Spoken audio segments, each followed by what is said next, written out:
Market ಅಲ್ಲಿ ಹೊಸ ಹೊಸ ಎಕ್ಸ್ಪೆರಿಮೆಂಟ್ ಮಾಡೋದು ಅಂದ್ರೆ ಅವ್ರಿಗೊಂಥರ ಪ್ಯಾಷನ್.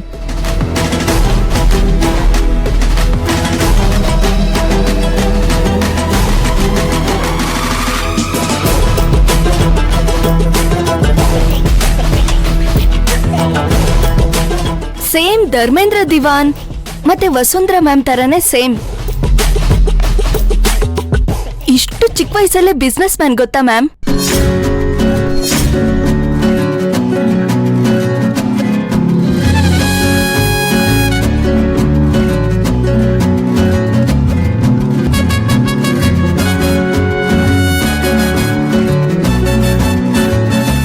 ಇಡೀ ಫ್ಯಾಮಿಲಿನೇ ಇಂಡಸ್ಟ್ರಿಲಿ ದೊಡ್ಡ ಹೆಸರು ಮಾಡಿದ್ದಾರೆ ಮ್ಯಾಮ್.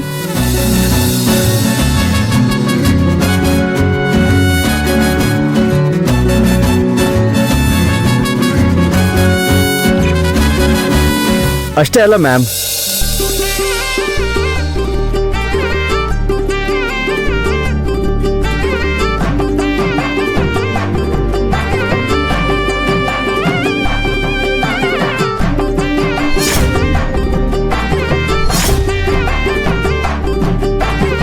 ಬಿಸ್ನೆಸ್ ನನ್ನ ಬ್ಲಡ್ ಅಲ್ಲೇ ಇದೆ. ಮೈ ಫಾದರ್ ವಿಕ್ರಮಾದಿತ್ಯ ಸಿಂಹ ಅವರ ಗ್ಲೋಬಲ್ ಬಿಸ್ನೆಸ್ ಅಚೀವ್ಮೆಂಟ್ಗೆ ಲಂಡನ್ ಗ್ಲೋಬಲ್ ಬಿಸ್ನೆಸ್ ಕೌನ್ಸಿಲ್ ಅಲ್ಲಿ ಲೈಫ್ ಟೈಮ್ ಹಾನರ್ ಕೊಟ್ಟಿದ್ದಾರೆ. And also my mother is a great achiever. ಅವರು ಇಂಟರ್ನ್ಯಾಷನಲ್ ಲೆವೆಲ್ ಅಲ್ಲಿ ದೊಡ್ಡ ಸೋಷಿಯಲ್ ಎಂಟರ್ಪ್ರೇನರ್. ವಾವ್, ನಿಮ್ಮನ್ನ ಮೀಟ್ ಮಾಡ್ತಾ ಇರೋದು ನನ್ಗಂತೂ ಸಖತ್ ಪ್ರೌಡ್ ಅನ್ನಿಸ್ತಾ ಇದೆ. Same here.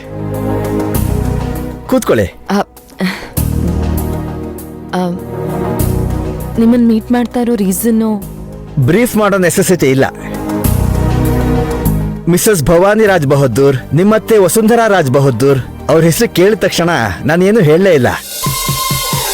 ನಾನು ಅವ್ರ ಜೊತೆ ಟೈಅಪ್ ಮಾಡಬೇಕು ಅಂತ ಅಂದ್ಕೊಂಡಿದ್ದೆ. ಸೊ ನೀವು ಏನ್ ಬೇಕಾದ್ರೂ ಹೇಳಿದ್ರು ನಾನು ಇನ್ವೆಸ್ಟ್ ಮಾಡೋದಕ್ಕೆ ರೆಡಿ ಇದ್ದೀನಿ. Thank you so much Tanmay ಅವರೇ. ಇಷ್ಟು ಚಿಕ್ಕ ವಯಸ್ಸಲ್ಲೇ ನಿಮ್ಮ ಬಗ್ಗೆ, ಅದರಲ್ಲೂ ನಿಮ್ಮ ತಂದೆಯವ್ರ ಅಚೀವ್ಮೆಂಟ್ಸ್ ಬಗ್ಗೆ ಕೇಳಿ ನಾನಂತೂ ತುಂಬಾನೇ ಇನ್ಸ್ಪೈರ್ ಆಗ್ಬಿಟ್ಟೆ. ನಿಮ್ಮ ಡ್ಯಾಡ್, ಯು ನೋ ವಾಟ್, ನಮ್ಮಪ್ಪ ಇಡೀ ಬಿಸ್ನೆಸ್ ಎಂಪೈರ್ ಮ್ಯಾನೇಜ್ ಮಾಡಿದ್ರು, ಮನೇಲಿ ಮಾತ್ರ ನಮ್ಮ ಅಮ್ಮನ ಮುಂದೆ ಸಿಂಗಲ್ ಡಿಜಿಟ್ ಪ್ರಾಫಿಟ್ ಮಾರ್ಜಿನ್.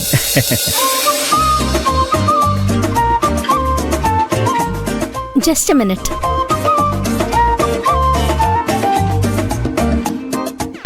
ನಿಮ್ಮ ಸೆನ್ಸ್ ಆಫ್ ಹ್ಯೂಮರ್ ನಂಗೆ ತುಂಬಾ ಇಷ್ಟ ಆಯ್ತು.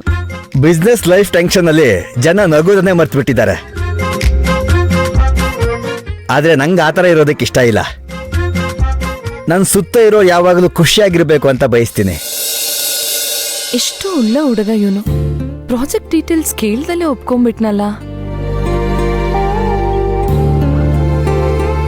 ತಗೊಳ್ಳಿ ಸರ್. ಇಲ್ಲೂ ಜ್ಯೂಸಾ? ಯಾಕೆ, ನಿಮ್ಮನ್ನ ಈ ಹಿಂದೆ ಮೀಟ್ ಮಾಡಿದವರು ಇದೇ ರೀತಿ ಜ್ಯೂಸ್ ಆಫರ್ ಮಾಡಿದ್ರಾ? ಅಲ್ಲ, ನಾನ್ ನೋಡೋ ಪ್ರತಿ ಹುಡುಗಿ ಮನೆಯಲ್ಲೂ ಇದೇ ಮ್ಯಾಂಡೇಟರಿ ಆಗ್ಬಿಟ್ಟಿದೆ. ಅಂದ್ರೆ ನಿಮ್ಗಿನ್ನೂ ಮದ್ವೆ ಆಗಿಲ್ಲ. ಮನೇಲಿ ಅಪ್ಪ ಅಮ್ಮ ಇಬ್ರು ಸೀರಿಯಸ್ ಆಗಿ ಹುಡುಗಿನ ಹುಡುಕ್ತಾ ಇದ್ದಾರೆ. ಈ ವರ್ಷ ನಾನು ಸಿಂಗಲ್ ಸ್ಟೇಟಸ್ಗೆ ಲಿಕ್ವಿಟೇಷನ್ ಬರೆದು ಮ್ಯಾರೇಜ್ ಅನ್ನೋ ಹೊಸ ಅಕೌಂಟ್ ನ ಓಪನ್ ಮಾಡಬೇಕು ಅನ್ನೋದು ನಮ್ಮ ಅಪ್ಪ ಅಮ್ಮನ ಸ್ಟ್ರಿಕ್ಟ್ ಆರ್ಡರ್. ನೋಡಕ್ ಇಷ್ಟ ಹ್ಯಾಂಡ್ಸಮ್ ಆಗಿದ್ದಾನೆ, ದೊಡ್ಡ ಫ್ಯಾಮಿಲಿ ಬೇರೆ. ನಮ್ ಇಶಾನಿಗ್ ಜೊತೆಗೆ ಮದ್ವೆ ಮಾಡ್ಸೋದಕ್ಕೆ ಯಾಕೆ ಟ್ರೈ ಮಾಡಬಾರ್ದು? ನೀವ್ ತಪ್ಪು ತಿಳ್ಕೊಳ್ಳಿಲ್ಲ ಅಂದ್ರೆ. ನಿಮ್ ತಂಗಿ ಇದ್ದಾಳ, ನಾನ್ ನೋಡಕ್ ಬರ್ಬೇಕಾ? ಅದೇಗ ಇಷ್ಟ ಬೇಗ ಅರ್ಥ ಆಗೋಯ್ತು?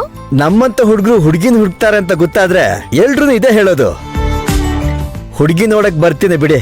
Thank you.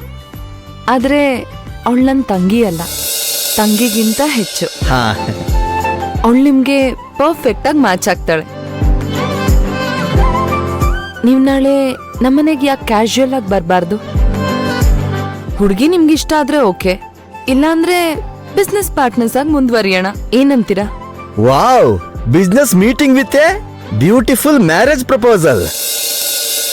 I like this experiment. Sure Bhavani ಅವರೇ, ನಾಳೆ ಬೆಳಗ್ಗೆ ಡೆಫಿನೆಟ್ ಆಗಿ ನಾನು ನಿಮ್ಮನೆ ಬರ್ತೀನಿ. ನಾವು ಕಾಯ್ತಾ ಇರ್ತೀವಿ. ಸರಿ, ಸಿಗೋಣ. See you. ಸರಿ.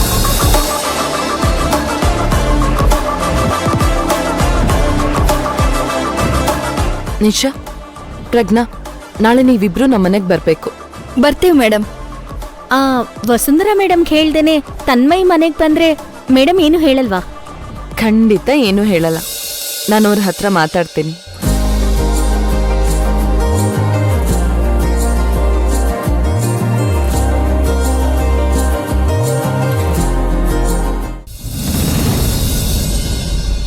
ಅಮ್ಮ, ನೀವ್ ಇಲ್ಲಿಗೆ ಬಂದಿದ್ ಕೇಳಿ ನನಗ್ ತುಂಬಾ ಖುಷಿ ಆಯ್ತು.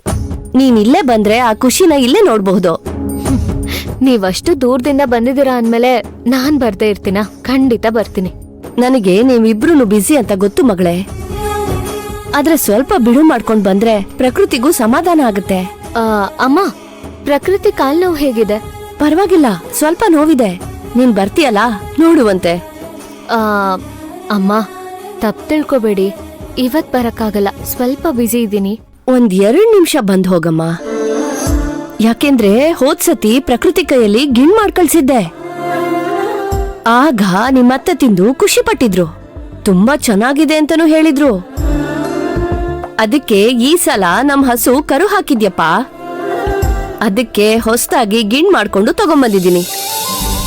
ನೀನೀಗ ಇದನ್ ತಗೊಂಡು ಹೋಗಿ ಕೊಟ್ರೆ ತುಂಬಾ ಚೆನ್ನಾಗಿರತ್ತೆ ಅಂತ ಫೋನ್ ಮಾಡ್ದೆಮ್ಮ. ಹಾಗಿದ್ರೆ ನೀವೇ ನಮ್ ಮನೆಗ್ ಸ್ವೀಟ್ ತಗೊಂಡ್ ಬಂದ್ಬಿಡಿ. ನಾನಾ?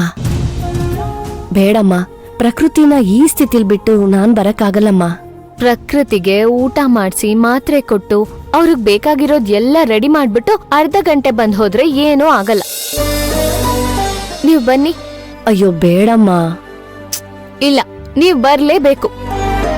ನಮ್ಮ ಅತ್ತೆಗೋಸ್ಕರ ಮಾಡ್ಕೊಂಡ್ ಬಂದಿರೋ ಗಿಣ್ಣನ್ನ ನೀವೇ ನಿಮ್ ಕೈಯಾರೆ ನಮ್ಮ ಅತ್ತೆ ಕೊಡ್ಬೇಕು. ಹಾಗೆ ನಿಮ್ಮಿಬ್ರು ಭೇಟಿನೂ ಆಗ್ಬಿಡುತ್ತೆ. ಸೊ ನೀವಿಲ್ಲಿಗ್ ಬರ್ಲೇಬೇಕು. ನೀನ್ ಇಷ್ಟೊಂದ್ ಹೇಳ್ತಿರ್ಬೇಕಾದ್ರೆ ನಾನ್ ಬರಲ್ಲ ಅಂತ ಹೇಗಮ್ಮ ಹೇಳೋದು? ಅಲ್ವಾ ಮತ್ತೆ? ಈಗ್ಲೇ ಗೆಸ್ಟ್ ಹೌಸಿಗೆ ಕಾರ್ ಕಳಿಸ್ಲಾ? ಅಯ್ಯೋ ಬೇಡಮ್ಮ, ನಾನ್ ಅಳಿಯಂದ್ರ ಜೊತೆ ಮಾತಾಡ್ಬೇಕು. ಅವ್ರು ಕರ್ಕೊಂಡ್ ಬಂದ್ರೆ ನಾನ್ ಖಂಡಿತ ಬರ್ತೀನಿ. ಸರಿ ಅಮ್ಮ, ನಾನ್ ನಿಮ್ಗೋಸ್ಕರ ಕಾಯ್ತಾ ಇರ್ತೀನಿ. ಸರಿನಮ್ಮ.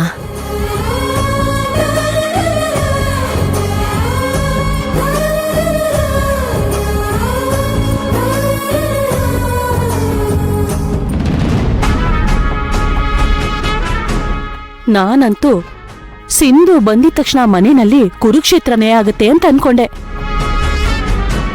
ಆದ್ರೆ ನನ್ ಮೊಮ್ಮಗ ವಿರಾಟ್ ಬಾಲ ಮುದುರ್ಕೊಂಡ್ ಬೆಕ್ಕಿಂತರ ಸಿಂಧು ಹಿಂದೆನೆ ಹೋಗ್ತಾನೆ ಅಂದ್ರೆ ಅವ್ರಿಬ್ರನ್ನ ದೂರ ಮಾಡೋದಿಕ್ಕೆ ಎಷ್ಟು ಕಷ್ಟಪಟ್ಟಿದ್ದೆ, ಎಲ್ಲ ಹಾಳ್ ಮಾಡ್ಬಿಟ್ಲು. ಆಶ್ಚರ್ಯ ಆಗ್ತಾ ಇರೋದೇನು ಅಂದ್ರೆ ವಿರಾಟ್ ಕೋಪ ಮಾಡ್ಕೊಂಡಿದ್ದ ಸಮಯದಲ್ಲೇ ಶಂಕ್ರಮ್ಮನ್ ದೇವಸ್ಥಾನದಿಂದ ಕೊರಿಯರ್ ಬರುತ್ತೆ ಅಂದ್ರೆ ಹೆಂಗೆ? ಅಮ್ಮ ಸಾಕು, ಆಗಿದ್ರ ಬಗ್ಗೆ ಮತ್ತೆ ಮತ್ತೆ ಮಾತಾಡೋದು ಬೇಡ.